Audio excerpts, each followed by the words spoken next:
Good morning, everyone. It is May the 23rd, 2026. As you can see from my title, 2000 Needles, it's an interesting title. It's what they found when they were dismantling an encampment, as you will see. It's a lot of controversy over it.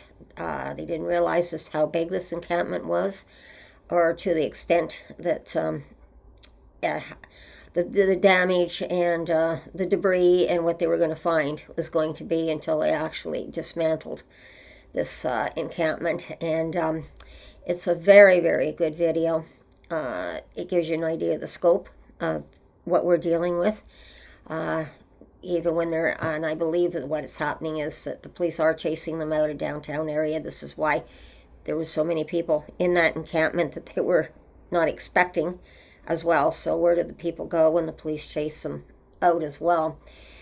But there's a number of interesting things about this, and that was brought up in the video here. And again, it's being criticized that the government is shutting down the injection sites, the safe injection sites here.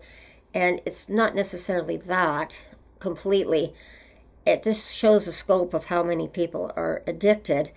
And there's an old expression that you can't burn both ends of the candles at the same time. And I've tried to express this in another video, a previous video that I did. And what it basically means is the government and the taxpayers, not just the government, but the taxpayers who fund the government, are actually having to fund all the stuff, all the needles that are being scattered all over the ground that were found. We're supplying them. Taxpayers are supplying them. The blue things that they put around their arm there so that they can inject themselves, they're found all over the place. The little tins are found all over the place. Everything is supplied for them for free.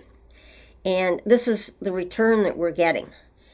So you can't have that and at the same time, at the other end of it, they have to do something, literally. So the taxpayers cannot pay at the same time for the cleanup and what we're having to do, because they think they've got everything for free. So that's what I'm saying.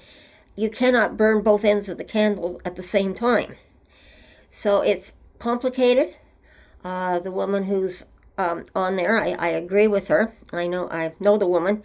I can't think of the organization she's with, but she's the head of that organization. I've been in many meetings with her, and she is supporting, like I am supporting, it's the government who's now stepped in, the federal government, getting back into the housing business, as I've expressed in my previous videos, where the land is going to be leased for 99 years, and it'll be for affordable and supportive housing, both.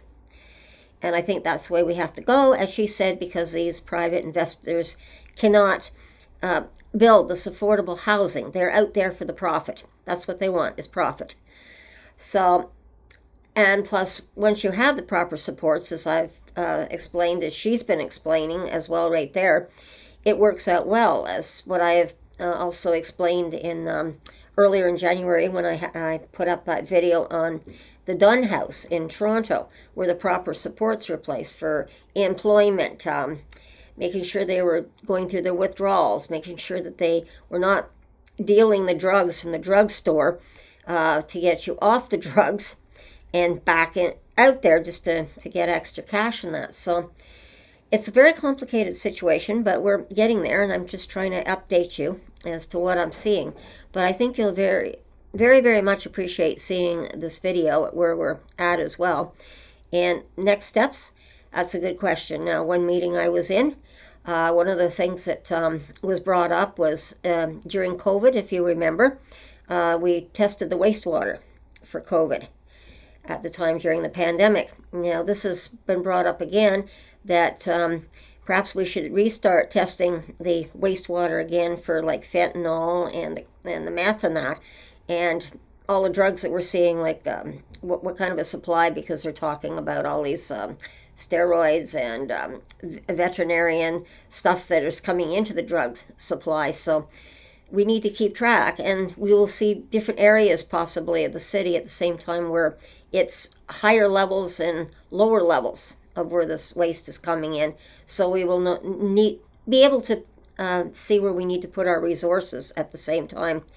So it's not an easy matter that we're going through, but I'm just updating you as well right now on what I've got at the moment. So I'm going to leave it there, everyone. Take care, be safe, watch your surroundings, and we'll talk again soon. Bye-bye.